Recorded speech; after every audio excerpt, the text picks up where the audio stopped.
Hey yo, what's going on everybody? My name is Tylarious, and in this video we'll be talking about the brand new DH-7 Iron Mule. This will be a complete review. We'll talk about the performance, the armor capabilities, a little bit of this, a little bit of that. We will be comparing it to the Cargo Bob, obviously, right? Because this is pretty much like a Cargo Bob 2.0 or Mark II variant, or just really the replacement of the Cargo Bob. Let's go ahead and talk about the price though. So the buy it now price for the Iron Mule will be $2,345,000, but as long as you've done the Iron Mule setup for the Oscar Guzman Flies Again missions, you'll have the trade price, which is cheaper than the Cargo Bob itself. Now, the Iron Mule is based off the Sikorsky CH-53K King Stallion. This bad boy has a internal payload capacity of 35,000 pounds and a center external hook load rating of 36,000 pounds. Her power plant is supplied by 3 General Electric T408 turbo shaft engines, creating 7,500 shaft horsepower each, with a cruise speed of 200 miles per hour, a range of 530 miles, and a service ceiling of 16,000 feet. Oh my goodness gracious! Let's talk about some of the actual cosmetics on here. Yeah, so you do have a few cosmetics with the livery. That's really about it. But mainly it's going to be performance, and we also have defensive capabilities with the countermeasures. You've got flares and chaff you can install on there. I definitely recommend max out your performance, and yes, max out your handling.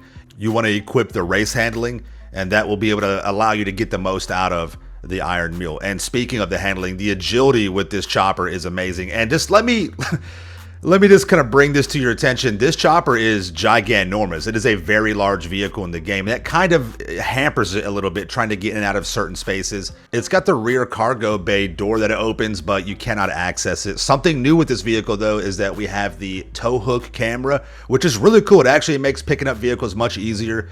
It makes for some really cool, shots like this right here, which is a lot of fun. So definitely appreciate that. That'll help out a lot of folks. The flares will pop every 3 seconds. That's nice.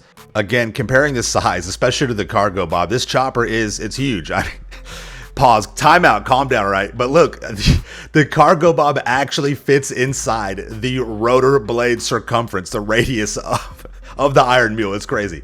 Let's go ahead and get into the performance. The DH-7 Iron Mule has a top speed of 124.31 miles per hour. That's cooking, man. That is fast. That's faster than some planes and some cars in the ground. Compared to the Cargo Bob at 97.17 miles per hour. It's kind of sad, man. The Cargo Bob helped out a while. It really did. It helped out for a long time. But again, the performance is just so overpowering. It's really, it's a breath of fresh air. As you see, I let the Cargo Bob get a head start, basically gets out of frame, and you're able to just absolutely dominate in terms of vertical thrust and lift with the Iron Mule. It's really good in that regard. One time, just another angle right here. As you see, I let the Cargo Bob completely get out of frame. And man, it's so nice. The power is, when you swap between the Cargo Bob and the Iron Mule, it's like a night and day difference. It really is. Another nice feature with the Iron Mule is the slam damage, because landing choppers can be, it damages the vehicle sometimes, and you have a kind of like an assisted landing with the Iron Mule, which is nice. One issue with the Cargo Bob, the main issue, is the size of the hook. The Iron Mule's hook is much longer. God, boss. You know what I'm talking. Don't make it weird. Anyways, the surface area of the blades are this is true to the real chopper though, but they're larger with the blades. And this leads to an issue when you clip a object with the rotor blades. It definitely affects the Iron Mule. The Iron Mule is light. It's a light vehicle, so it's easily kind of moved around a little bit. Now, it does have good, defensive capability with the flares for like a homing rocket. The homing rockets are trash anyways, but if someone's chasing you with a Mark II, you'll have a little bit of defensive capability, but the flares or the chaff, they will get overwhelmed. The chopper does have a low hitbox, which does allow you to kind of like, dodge a few missiles here and there. But again, as you see, if somebody wants to murk you out, they're going to be able to do that. So just keep that in mind. You do have some good defensive capabilities though. That's absolutely true. And what's nice is that the chopper has a failure limit, and then it has a destruction limit. So the chopper will fail, giving you time to bail out, save your life, while, it takes a few more rounds to totally destroy it. Moving on with the defensive testing, we got the Mark II sniper rifle with the explosive rounds. It'll take 10 rounds to disable the vehicle and 14 to fully destroy it. Again, it gives you that leeway, right? With the oppressor rockets, it'll take 5 rockets to disable the Iron Mule and 7 to totally destroy it. In addition to that, the Raiju explosive rounds, right? 9 to disable, 11 to destroy the actual Iron Mule. With the rockets, 4 to disable and 6 to destroy. As you see here, there's going to be a little bit of like a leeway. There's also a little bit of a bug with this chopper. We'll see that here in a minute. With the homing rockets, 5 to disable and 7 to destroy. Again, the homing rockets need a Mark II variant in this game. They're pretty much worthless. For the railgun, 9 rounds to disable the Iron Mule, 12 to fully destroy it. 4 RPG rounds to disable the Iron Mule and 6 to totally destroy it. And guys, keep in mind, you should already know this. After a few, explosive rounds or rockets to your aerial vehicle, they're going to die out much quicker. So just keep that in mind. The Iron Mule does have bullet-resistant glass. It will take 17 rounds to penetrate with regular ammo, but of course, FMJ rounds will pierce right through. And yes, the Iron Mule does have a bug. We had this happen twice while we were testing.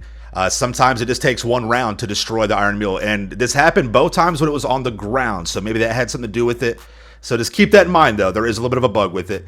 Now, the lifting power with the Iron Mule, I mean, it's amazing. It really is. The Chernobog, the Insurgent pickups.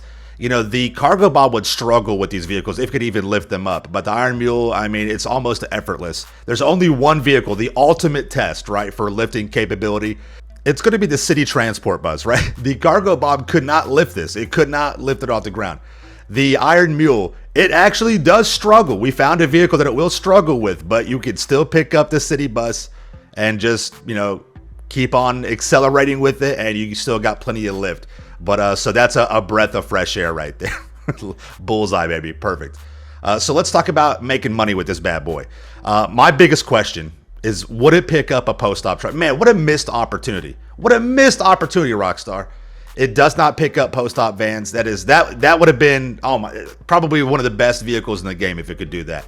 Now, you can pick up import-export vehicles. You can pick up exotic import vehicles that you find around the map, and you can even use the Iron Mule to help out with the bunker sale vehicles. And this will absolutely help the money grinder. It'll definitely help out the solo money grinder as well. I just wish that the import-export business was just more of a viable business to run and to put into rotation. Rockstar needs to hit that, business with another buff for sure. And then you'll definitely see the Iron Mule come into more fruition and more of a major role as a money grind vehicle. So yeah, do I recommend that you purchase the Iron Mule? 100%. It is, again, it's bittersweet to see the Cargo Bob go, but it is better than the Cargo Bob in every way. It really is. The only problems I have, it's a very large vehicle. Again, calm down, right? So that makes it a little difficult to get in and out of certain areas. It's a lighter vehicle, so it gets kind of, tossed around a little bit when the rotor blades clip onto other objects. And again, man, just not being able to pick up the post-op vans. What a bummer, all right? But yes, I do recommend purchasing it. It's cheaper with the trade price than the Cargo Bob. So pick it up, buy it right now, buy it today. It's a good vehicle. Definitely run it. And maybe Rockstar does buff the import-export business, and you'll definitely, want to use it for that and want to own it to be able to use for that business to maximize your money efficiency. All right, so there you guys have it. If you got anything you want to add, leave it in the comments down below. If you got any questions, leave them in the comments down below as well. Thank you so much for watching the video. Make sure you are subscribed to my channel for the Ills or Reals content in the game. Smash that like button.